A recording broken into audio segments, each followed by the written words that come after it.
la Sierra Morena, cielito lindo, vienen bajando. Un par de ojitos negros, cielito lindo, de contrabando. Je suis à l'hôtel Casa de las Flores. Je suis avec le gérant. Et je suis dans l'attente de faire une entrevue avec Marisa Costa. À cette belle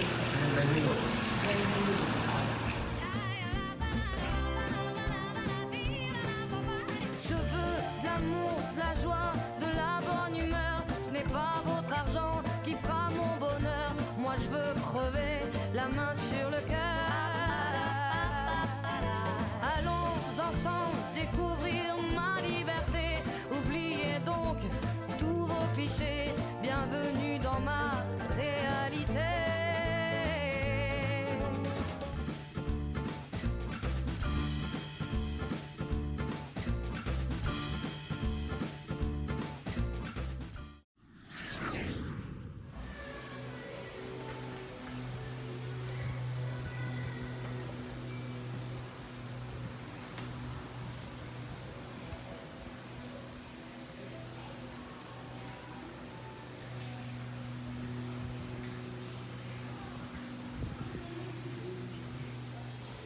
Bonjour à tous, je suis Marisa Costa, guide indépendante dans la région du Yucatan. Nous sommes à l'état de Quintana Roo, ancienne terre de la civilisation maya. C'est un plaisir d'être avec vous aujourd'hui. Je vous présente ici le Chacmol. Le Chacmol, si vous visitez entre autres l'ancien site de Chichen Itza, sur le temple des guerriers, vous pourrez observer le Chacmol, une des divinités qui était associée aux guerriers, en particulier à Chichen Itza. Bonjour, ici Cathy, je suis à Playa del Carmen et aujourd'hui dans mes entrevues inspirantes, j'ai le plaisir d'être avec Marisa Costa que vous avez vue en entrée. Elle s'est présentée, c'est une guide professionnelle, une guide privée ici dans la région du Quintana Roo. Alors ma belle Marisa, merci d'être dans mes entrevues inspirantes. C'est un plaisir Cathy que tu me reçoives aujourd'hui et de partager avec vous un peu de l'aventure qui m'a amenée ici. Oui, merveilleux, parce que tu as un long parcours ici dans la région de la Quintana Roo et de la Riviera Maya. Ça fait plus de 20 ans que tu es établie ici. Oui, Cathy, ça fait 20 ans que je suis arrivée un peu par hasard dans la région après avoir fait quelques études à la ville de Mexico à mon jeune âge. Et puis, je suis arrivée dans la région un peu par hasard. Ça m'a vraiment captivée à l'époque parce que déjà, il y avait très, très peu de visiteurs encore, c'était peu connu. Le boom touristique est arrivé après mon arrivée. Et j'ai été fascinée dès mon arrivée dans la région de la civilisation maya, de la culture. Et puis, c'est ce qui m'a amenée à ne pas repartir finalement de la région. Il y a eu un coup de foudre, quoi. Un vrai coup de foudre, oui. Magnifique, j'adore ça. Mais toi, c'est un échange culturel que tu avais fait au départ pour venir étudier et apprendre sur la culture mexicaine? Alors, j'ai étudié en langue à l'Université de Montréal et puis j'ai eu l'opportunité de faire un échange d'études à l'Université UNAM, une des plus grandes universités au Mexique qui se trouve à la ville de Mexico. Et donc, déjà, ça m'a permis de connaître le peuple mexicain. Au centre du pays, il y a d'autres civilisations qui ne sont pas les Mayas, tout aussi fascinantes. Déjà, ça a été mon premier contact avec les anciennes civilisations du Mexique et puis de partager avec les Mexicains. Par la suite, j'ai continué à étudier l'espagnol et j'ai visité la région grâce à une opportunité de travail également que j'ai eue avec Air Canada. J'ai été représentante de vacances Air Canada dans la région pour un moment seulement et je me suis recyclée, disons, en profitant de l'opportunité parce que je parle non seulement le français, espagnol, mais 5 langues totales, ce qui m'a amenée à être guide et puis j'ai eu l'opportunité de faire un certificat universitaire pour être guide professionnel donc sur les sites archéologiques dans la région, spécialement du Yucatan. Magnifique tout ça, mais tu parles 5 langues, lesquelles en particulier? Tu as le français, anglais, espagnol et les autres? Alors, je parle également portugais et puis l'italien. Et l'anglais, évidemment, l'anglais. Oui, ben, c'est magnifique. Fait que donc, tu es bien outillé pour accueillir les gens de partout dans le monde. que peu importe la langue, tu peux répondre à toutes les demandes de la clientèle qui vient ici à Playa del Carmen et dans la région de Quintana Roo pour répondre à leurs questions et les guider vers toutes tes connaissances que tu as au niveau de la culture maya. Oui, exactement. Je me spécialise surtout avec la clientèle francophone, donc canadien, québécois et puis français de France, mais surtout la clientèle francophone. Sinon, à l'occasion, j'ai l'opportunité de travailler en portugais également avec des Portugais du Brésil ou du Portugal qui parlent la langue, parfois en espagnol, mais vraiment à 80% mon activité est dédiée à la clientèle francophone dans la région. Donc, toi, tu es une guide privée. Les gens te contactent et tu as plusieurs services que tu offres, même leur accompagnement à l'aéroport ou aller chercher les clients à l'aéroport. Et tu leur organises des circuits qui sont adaptés à la demande de chacun des clients? Oui, alors mon service comme guide professionnel, je travaille surtout des groupes privés ou des couples en amoureux, si vous voulez passer une belle journée en amoureux, découvrir entre autres Coba, Chichén Itzá, Tulum. Donc j'ai plusieurs moyens de transport, entre autres un véhicule fédéral ou si le groupe est majeur à 3 ou 4 personnes, on a des vannes aussi disponibles et c'est moi qui accompagne les gens. Et j'offre également des services de transport à l'aéroport pour ceux qui arrivent de Cancun et veulent arriver à Playa del Carmen ou Tulum. Mais je suis vraiment guide sur les sites et c'est moi qui accompagne les gens. Donc, si vous avez envie de visiter Chichén Itzá, Coba, Tulum, mais en privé ou d'autres sites inédits, je visite également les communautés mayas, la réserve de la biosphère de Siancan, mais toujours en privé. Donc, pour éviter justement les foules, surtout avec la situation actuelle, les gens ont vraiment tendance à prendre des tours privés et privilèges. Donc, l'avantage, c'est que je suis avec vous, je parle français, je vous accompagne et vous aurez une journée incroyable avec l'information vraiment fascinante sur la civilisation maya en général. Alors, en gros, tu t'occupes de tout, genre. Tu vas chercher les clients et tu t'occupes d'acheter les billets, de tout t'occuper de l'organisation de la visite, de A à Z. Oui, effectivement. Bon, les billets, c'est un détail, mais ils doivent s'acheter tous les jours, les billets sur les sites archéologiques. Mais oui, les clients n'ont pas de soucis. Tout ce qui est embarcation, bateau, billets, transport, restauration, tout est couvert avec l'organisation de la journée, soit pour les sites de Coba, Balam, Chichén Itzá, Tulum. C'est ceux que je nomme parce que c'est ceux qui sont le plus près de Tulum et la Riviera Maya ou Playa del Carmen en général. Sinon, il y a d'autres sites qu'on retrouve au Yucatan, mais ce serait des excursions de plus d'une journée. Mais en général, ce que j'offre comme service, c'est des excursions d'une seule journée. Donc, retour à la maison après une journée bien emballée de découverte. Vous revenez à Playa del Carmen ou à Tulum. Magnifique. Moi, je t'engage demain matin, on s'en va faire un tour, genre, on va visiter Coba. Comment se passe la journée? Alors, le site de Coba se trouve à 1h30 de Playa del Carmen ou 35 minutes de Tulum. Donc, c'est assez proche pour passer une journée agréable. En général, on visite le site très tôt. Il ouvre à 8 h le matin. C'est un site immense de plus de 50 km². À peine 3 à 4 % du site a été restauré par l'Institut national d'anthropologie depuis les années 70. Donc, c'est vraiment fascinant. Déjà, il se trouve en pleine jungle avec quelques opportunités de peut-être voir un peu de faune, d'animaux sauvages de la région, entre autres le singe hurleur, le singe araignée, le petit renard gris de la région, toute une variété d'oiseaux également parce que le Yucatan, c'est très riche en observation d'oiseaux si vous aimez et êtes passionné de ce thème. Donc, on passe environ 2 heures sur le site. Il y a opportunité de marcher sur le site ou sinon il y a des bicyclettes et même des limousines, ce qu'on appelle des tuk-tuk souvent en français. Donc, il y a des gens de la communauté qui ont monté une coopérative qui peuvent vous donner les services si vous ne voulez pas marcher les 4 km aller-retour. Sinon, 4 km, ça se fait quand même sur 2 heures. C'est hyper agréable. Et puis, moi, je vous accompagne toute la visite. Donc, 2 heures sur le site à Coba. Généralement, par la suite, on visite un cénote. Donc, il y a 3 options de cénote à 10 minutes de Coba qui sont vraiment spectaculaires. Ils ont plus de 30 mètres de profondeur. Donc, c'est vraiment à faire avec quelles opportunités de faire des sauts pour ceux qui aiment les émotions fortes. Température de l'eau, 20-21 degrés. Donc, ça rafraîchit après une journée à Coba. Et par la suite, souvent, on a le repas chez l'habitant. Donc, on visite la communauté Maya.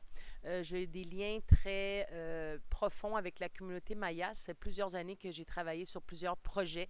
Donc, j'ai des amitiés et des gens qu'on peut visiter à Coba ou d'autres villages pas très loin, Nuevo Durango, Punta Laguna, qui peuvent nous recevoir. Et puis, on a un repas chez l'habitant traditionnel qui va vous permettre de découvrir un peu le mode de vie des Mayas. Parce que souvent, je me fais demander où sont partis les Mayas. Eh bien, les Mayas, ils sont toujours là. Ils sont 400 000 au Yucatan. Et vraiment, ils sont très, très accueillants.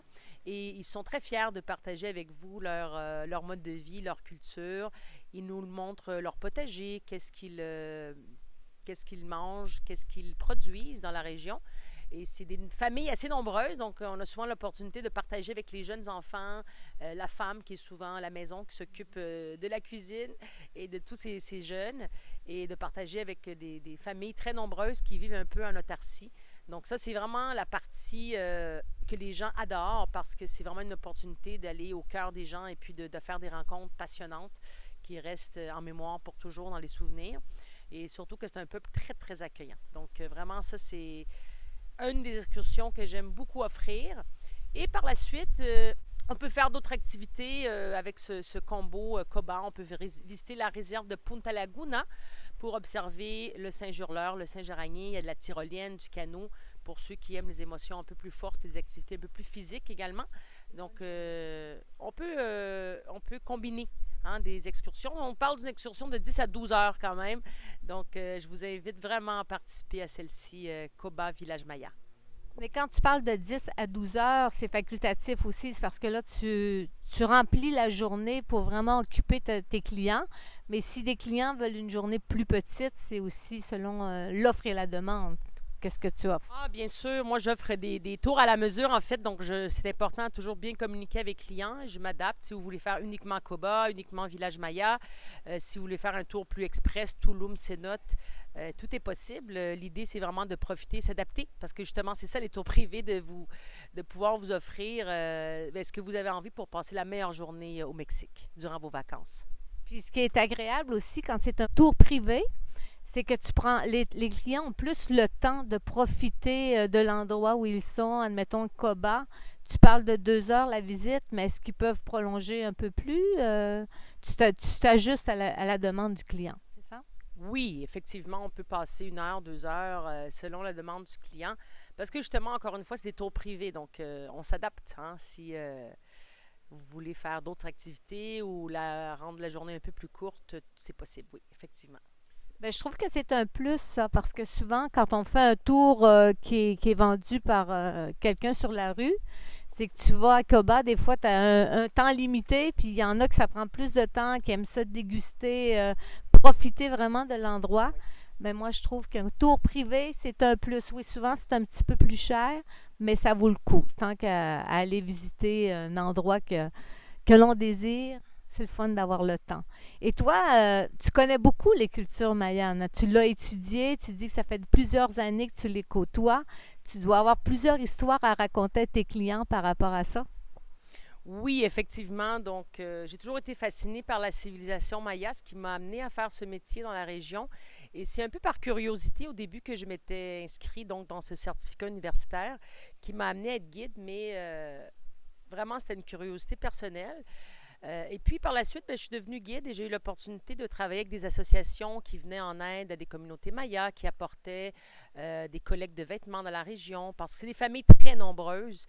Et puis, il y a quand même des besoins en termes d'activités, si simplement les uniformes scolaires. On travaille avec des associations qui vont apporter des uniformes scolaires, parce que quand vous avez 6 enfants, il faut les habiller en début d'année. Ça peut être compliqué. Quand même. Ils sont pratiquement autosuffisants. Plusieurs des communautés mayas, ça veut dire qu'ils s'alimentent de ce qu'ils produisent. Et la base de la diète, c'est encore la milpa.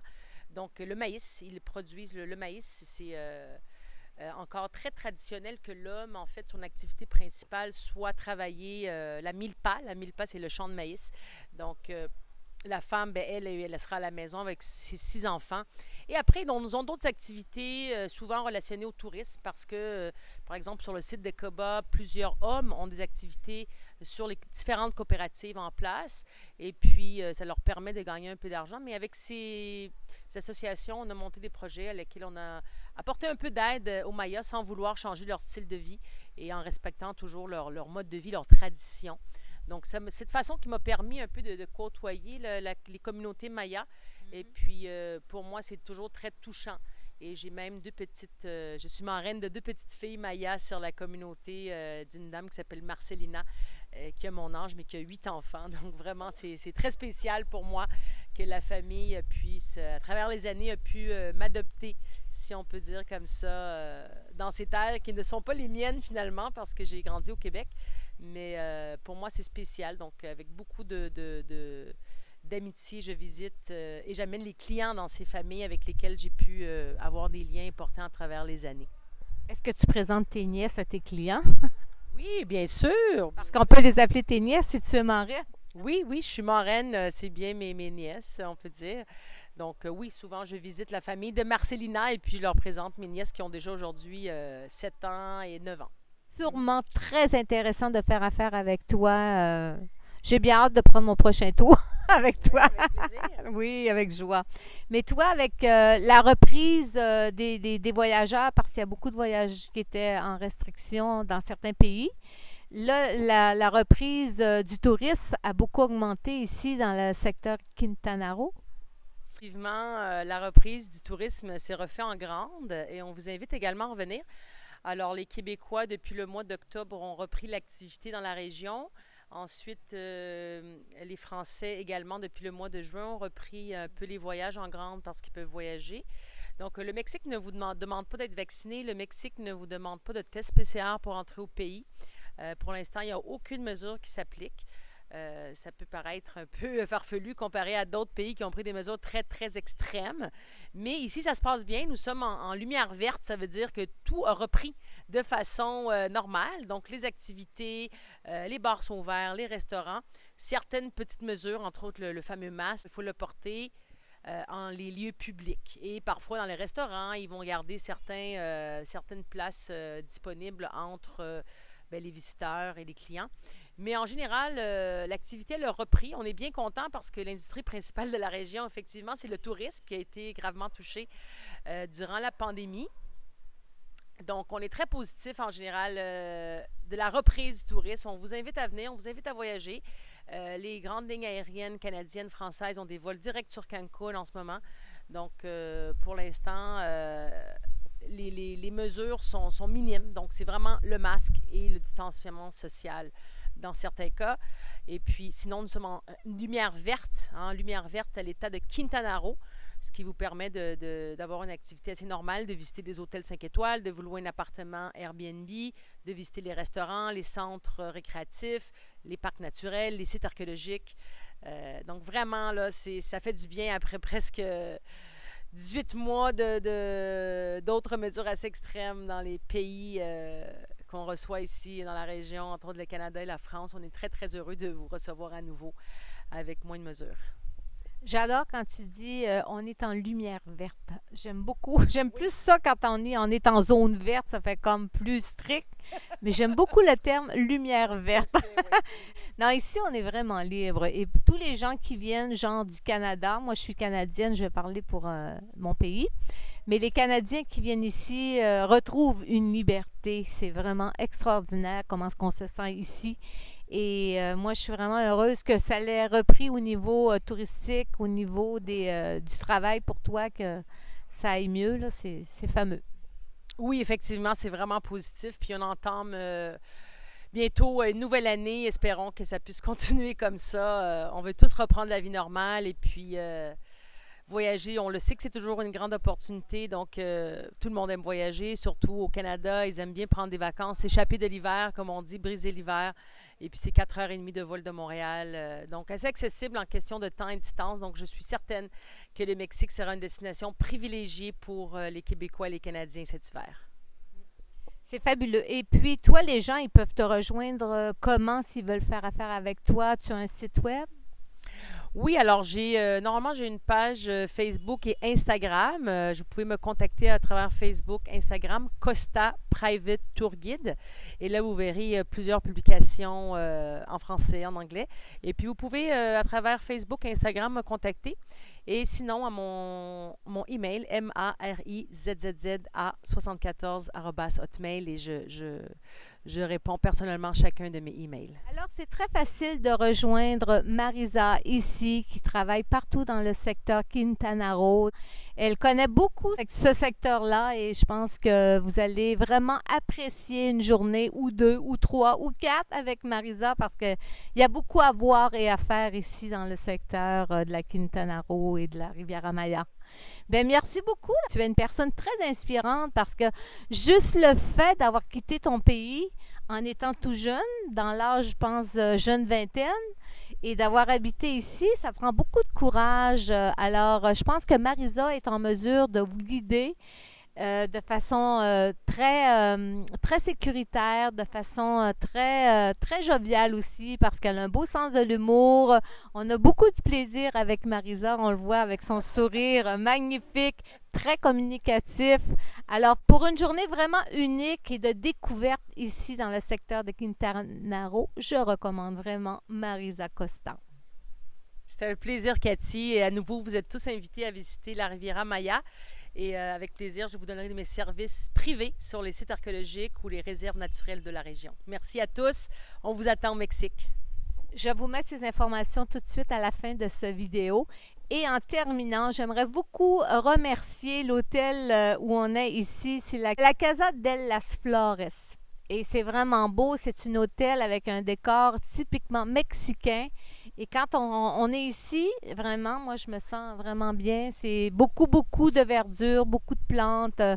On se sent vraiment hors de la ville, genre. Oui. C'est vraiment très tranquille, paisible. C'est superbe. Alors, merci beaucoup encore à la Casa de las Flores. Merci, oui, on vous invite à connaître cet hôtel vraiment agréable. On a un petit vent et puis un jardin intérieur. Et puis, c'est vrai que c'est un petit refuge à la ville de Playa del Carmen, très bien situé. Et je pense que va vous montrer un petit peu l'hôtel, si vous voulez. Ça, c'est un bel endroit, justement, pour, à partir d'ici, découvrir la Riviera Maya. Et toi, ben, tu viens chercher les clients ici, c'est facile. Oui. Ici, je viendrai vous récupérer personnellement à l'hôtel de Las Flores. Alors, vous voyez comment ça peut être facile avec Marisa Costa. Alors, je vous salue tout le monde, puis je vous dis ciao et merci d'être à l'écoute de mes entrevues inspirantes. Vous pouvez partager et liker cette entrevue. Et plus les gens partagent, et plus bien Marisa aura du travail. C'est merveilleux, hein? Ciao!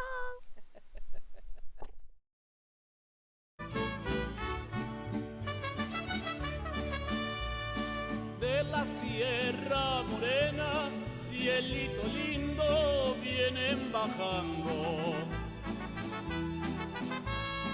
un par de ojitos negros, cielito lindo, de contrabando.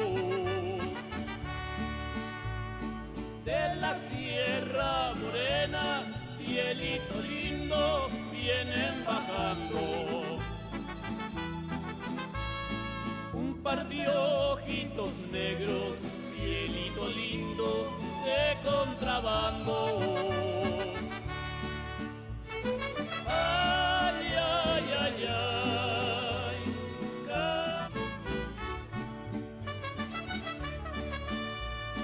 de la Sierra Morena, cielito lindo, vienen bajando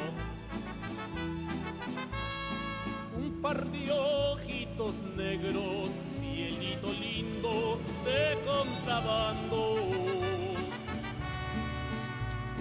De la Sierra Morena, cielito lindo, vienen bajando un par de ojitos negros, cielito lindo, de contrabando. Ay, ay, ay, ay, de contrabando.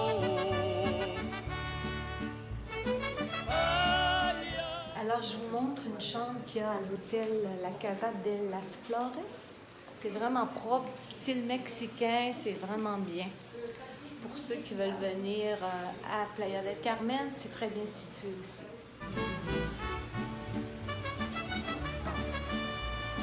De la Sierra Morena, cielito lindo, vienen bajando. Un par de ojitos negros, cielito lindo, de contrabando.